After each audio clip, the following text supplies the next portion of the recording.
You should know that when I was 5, my father put a violin in my hands. A violin that I played for almost 20 years, both alone and with the orchestra of the conservatory. I remember that our teacher, to make us love, enjoy and understand classical music, made us listen to the Carnival of the Animals. That is a music composition, some way ironic, composed in 1886 by Camille Saint-Saëns, a famous French pianist and composer. The composition consists of 14 short tracks, and each of them is inspired by an animal and its characteristics. There are the chickens, reproduced by the obsessive and rapid sounds of violins and piano. There is the elephant, whose weight and slowness are simulated by the deep sound of a double bass. And there is also a cuckoo, simulated by a clarinet. But among all the animals, the thread that I used to love and that I still love more than any other, it was aquarium, inspired and dedicated to all those animals that float in fresh and calm waters, and that, by the way, you are listening right now. How beautiful. And guess what? Just by coincidence, water is today's subject. In fact, after offering in the previous episode a general overview about digital glues, today we will focus on water-based digital glues. We will address their chemical features, then watching closer the benefits that they promote, technically, aesthetically, and last but not least, environmentally. I am Davide Trentini, and this is Apparently Invisible: Chemistry in Ceramics.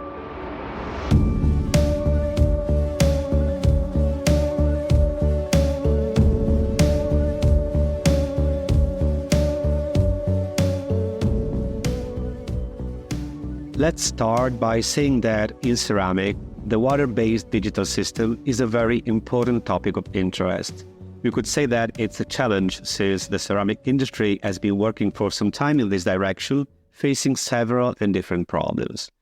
However, today it seems that technical problems and limits of both application machines and products, such as inks and glues, are over. And so the time is ripe for a final spread of this technology that surely offers several benefits on different levels, such as aesthetical, technical, and environmental.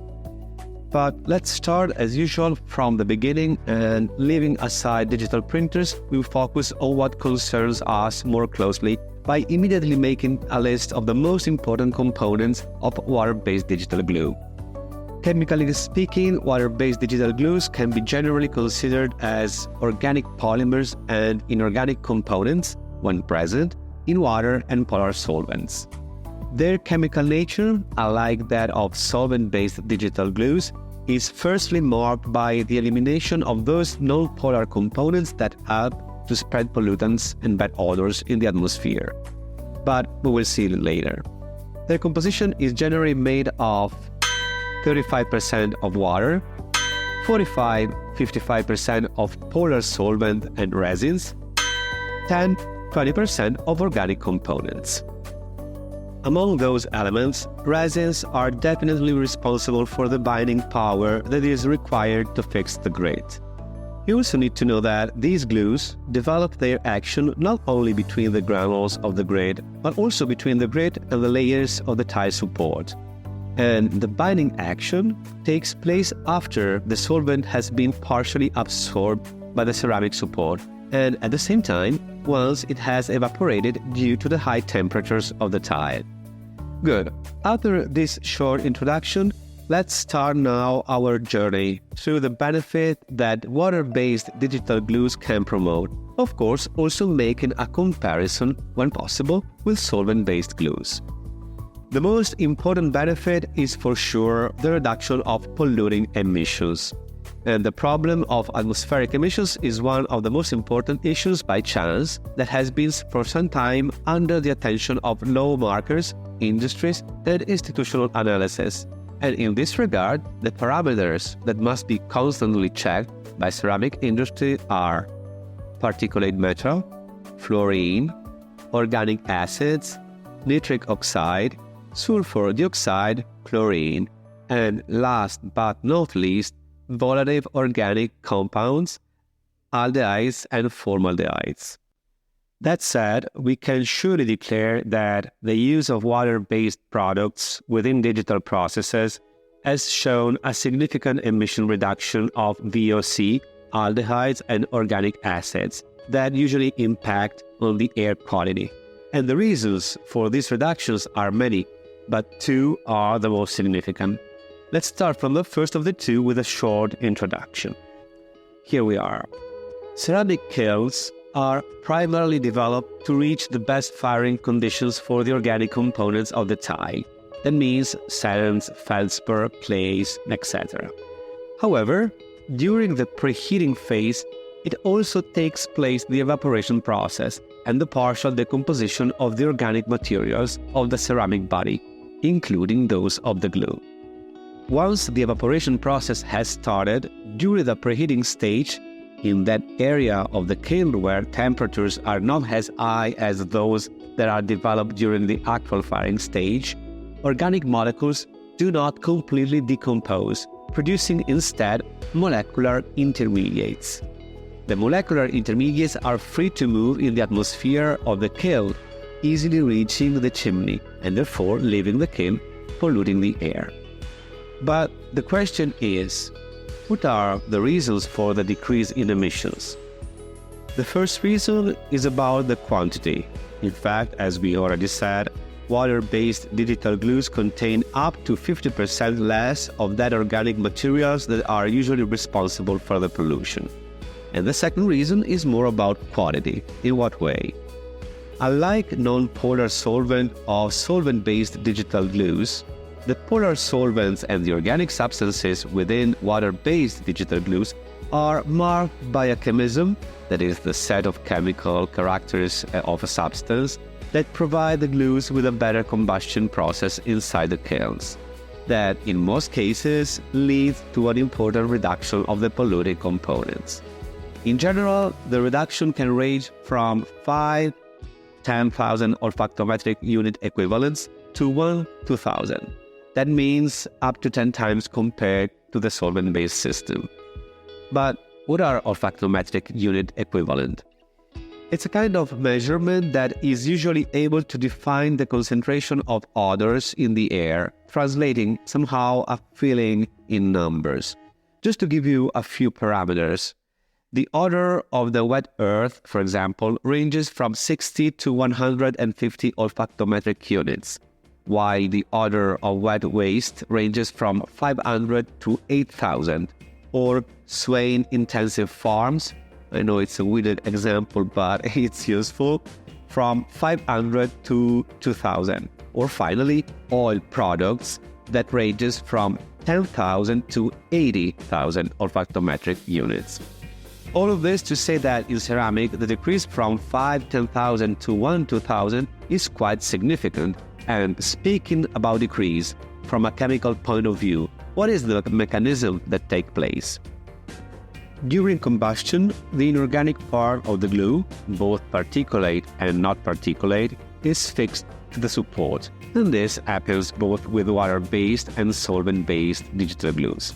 And then, while the non-polar solvents of solvent-based digital glues decompose in chemical compounds marked by very bad odors, the polar solvents, specifically developed and selected for water-based glues, produce during decomposition organic molecules or molecular intermediates marked by a high olfactory threshold.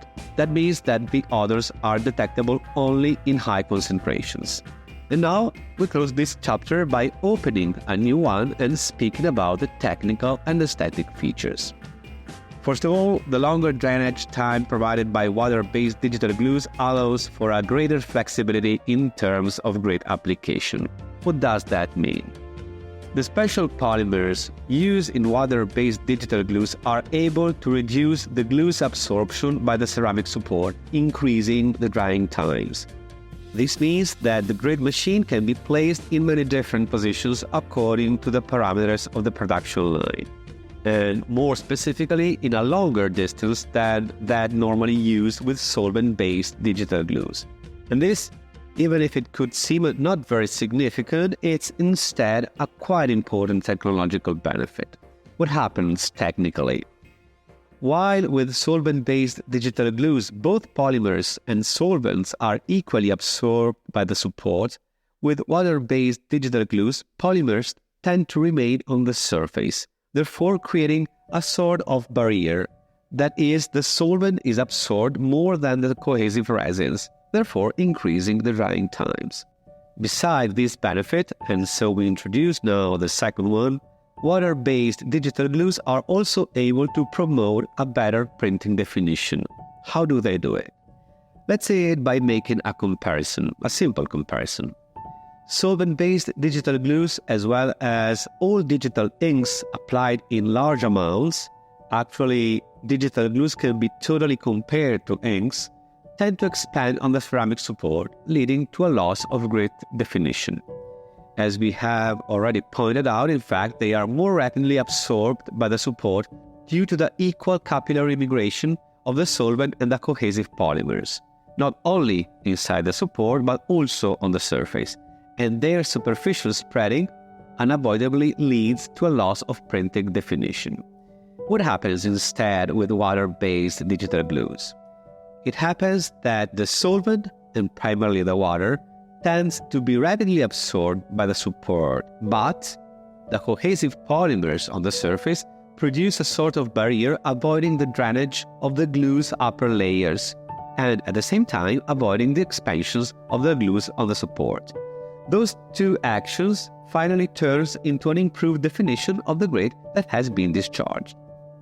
Another feature of the water-based digital glues, and this is the third and last benefit that I would like to point out, is surely the higher binding power. The solvents normally used in solvent-based digital glues can be considered as a sort of oil that reduces or, and this is obviously a paradox, even cancel the binding power of the glue. Why? The resins in solution remain basically solvated, that is, surrounded by the solvent that acts as a gap between the resins and the grid, preventing an intimate bond between the support and the grid itself. Instead, the binding power of the resins within water-based digital glues is, we could say, promoted by the water itself. And this means that, in this case, the maximum binding action occurs after the water evaporation process. What happened? Polymers and so cohesive resins, once they have lost the water content, bind together and with the ceramic support, strongly fixing the grid and therefore increasing the printing definition. The direct result of the different behavior of the two digital glues and of their different binding power, and here is one of the most important benefits, is about the possibility to better manage, even simultaneously, high, medium, and low amounts of grade. Solvent-based digital glues, due to their low binding power, do not correctly manage medium and low weight of grade. In this case, it should be necessary, in fact, an important amount of glue to ensure a good result. The high binding power of water-based digital glues instead helps and improves the simultaneous application of medium and low contents of grade, and this technical option clearly expands the possibilities in terms of creativity and development of the ceramic projects.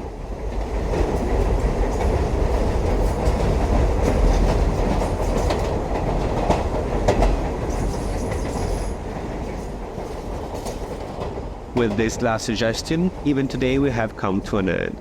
I would like to remind you once again that all the previous episodes are freely available not only on the main platforms, but also, together with many other contents, on our app that you can download for free on Apple Store or Google Play.